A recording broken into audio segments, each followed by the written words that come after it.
Foi empate, mas vale, tá, gente? Empate com Lanterna lutando pelo título é pipocada.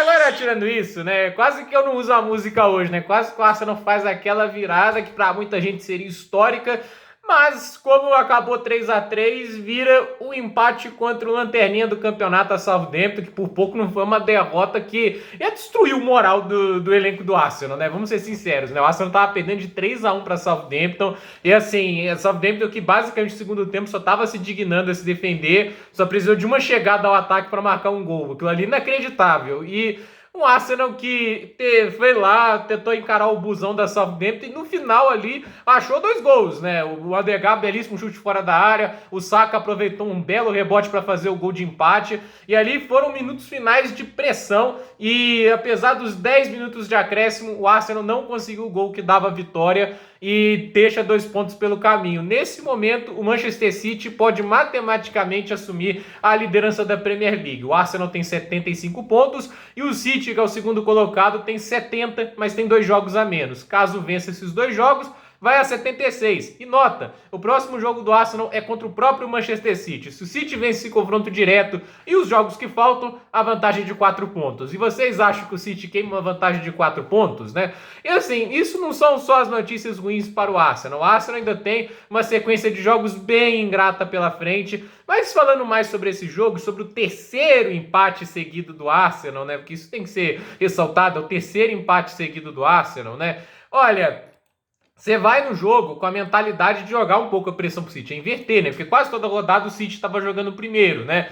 E você tinha o oponente perfeito para fazer isso, né? Que oponente mais frágil que a Southampton hoje? O Leicester, né? O Nottingham Forest. O fato é que a Southampton, ela tá basicamente sem comando, né? Ela tá com o treinador interino desde que demitiu o Hasenhüttl, que eu acho que chegou a ter outro técnico, mas foi demitido, né? O fato é que é um clube meio perdido, né? Apesar de ter bons jogadores, eu sempre saliento isso, acho que o elenco da Southampton é legal. Tem um Carlos Alcaraz, né, o xará do tenista atual número 2 do mundo, né, excelente jogador e hoje foi fundamental para a vitória, para empate, né, que da Southampton, estava sempre uma vitória, né, infelizmente para a Southampton o técnico teve a brilhante ideia de tirá-lo antes de iniciar o segundo tempo, sendo que ele estava jogando muito, né, marcou um gol, deu uma assistência, aproveitou a falha do Ramsdale no primeiro gol, tirou a bola em cima da linha, o Carlos Alcaraz jogou muito bem, tem o Lavia que estava assim, sensacional, foi sublime hoje no meio campo, James Ward-Prowse, né, você tem jogadores como o Walker Peters, né, então assim, tem muitos jogadores bons na equipe da Southampton e tem alguns lesionados, né, o Salisu, que pra mim é um grande zagueiro, tá lesionado, o Valentino Livramento, que é um bom lateral, também tá lesionado, a dupla de laterais, Livramento e Walker Peters, é interessante, né, então assim, não é um time que você pode também subestimar, acho que nenhuma equipe na Premier League você subestima de verdade, e o Arsenal começou o jogo de uma maneira ridícula, né, um gol logo de cara ali, daquele jeito, né, sofrendo o gol na falha bizarra do Ramsdale, e o Theo Walcott, ex-jogador do Arsenal, lei do ex, aos 14 minutos fez 2-0, ele já era um desastre pro Arsenal no início de jogo, só que aí veio o Martinelli e conseguiu marcar o gol de empate, mas aquele primeiro tempo do Arsenal, a Southampton chegava no ataque com muito perigo, inclusive no primeiro tempo foram 14 finalizações do Arsenal, mas só 3 na direção do gol, a Southampton teve 6 finalizações e 5 na direção do gol, as melhores chances e o maior perigo era levado pela Southampton. O Southampton teve até a chance de fazer terceiro gol logo no primeiro tempo, o que me diz que a defesa do Arsenal, ela deu uma baita piorada, né? Sem o Salisu, e assim, a gente tá vendo um time que tá se defendendo hoje com os laterais sendo o Zinchenko, que é bom jogador, mas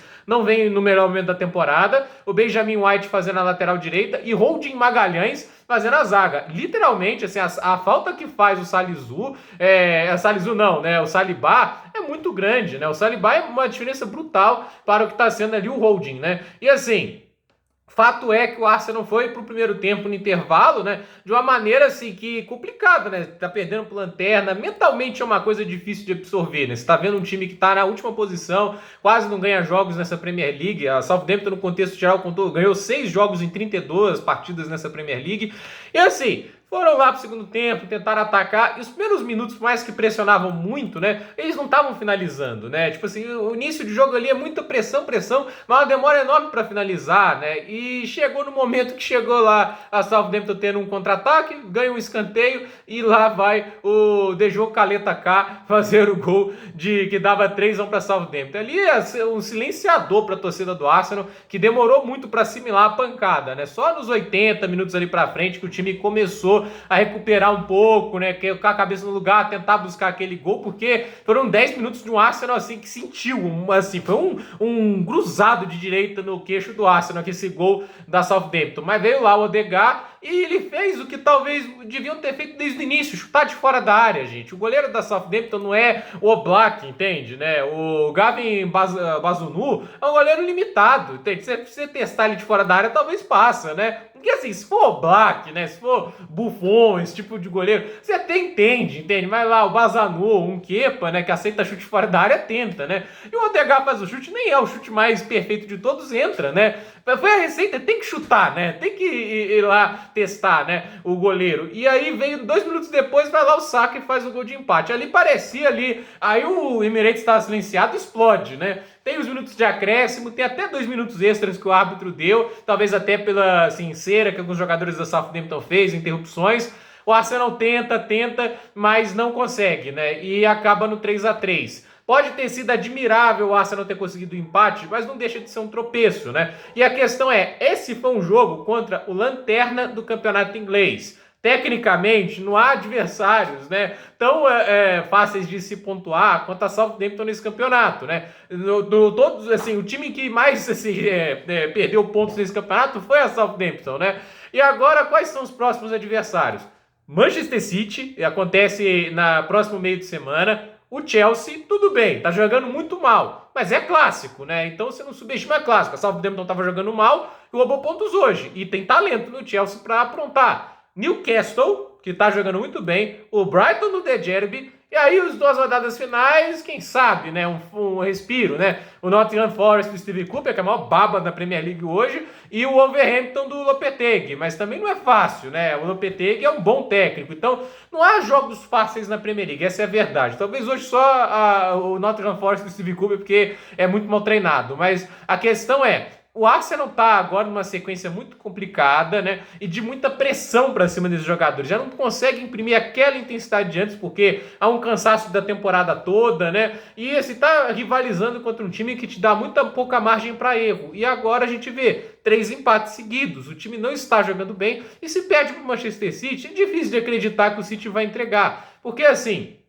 o City é uma equipe mais sólida, vem pontuando mais, né? Tá com a confiança, vendo o melhor momento da temporada. E os adversários do City vão ser Arsenal, Fulham, West Ham, Leeds, Everton, o Chelsea, o Brentford. Então, assim, você vê que os oponentes do City são mais fáceis de pontuar do que os do Arsenal. Tem um outro ali que acaba sendo o mesmo oponente, mas você tá vendo que é um desafio diferente. Então, ao meu ver, assim, o que pode ajudar o Arsenal é o Real Madrid dar uma destruída no psicológico do City, porque chegou a afetar eles na última temporada, né? Ou, assim, um deles cometeu crime, o Brentford, né? Fez isso no primeiro turno, mas acho que o contexto hoje é diferente, né? O City tá melhor. Então, assim, é uma situação complicada, é um tropeço que vai ser muito lembrado esse. Por mais que a gente lembre do empate, a gente vai lembrar do fato de que o Arsenal estava levando 3 gols da Southampton, que é um ataque que durante todo o campeonato, antes desse jogo, tinha produzido 24 gols em 31 jogos. Esse time meteu 3 gols no Arsenal. Então, é difícil absorver esse tipo de informação. Então, vamos ver o que vai acontecer. O Arsenal consegue salvar um ponto, mas é um ponto que contra o City acaba valendo menos, né? Assim, vamos ser sinceros, né? É aquele negócio, ou era 3 pontos, ou era 3 pontos. Esse jogo, o Arsenal tinha a obrigação de vencer se quisesse ser campeão inglês. Então, a ver o que vai acontecer. O City vai crescendo no retrovisor do Arsenal e, pelo visto, o time não está conseguindo gerenciar essa pressão toda que a equipe de Pep Guardiola está fazendo. Por esse vídeo é isso, gente. Dúvidas nos comentários, deixe seu like, se inscreva no canal, compartilhe esse vídeo e até o próximo vídeo.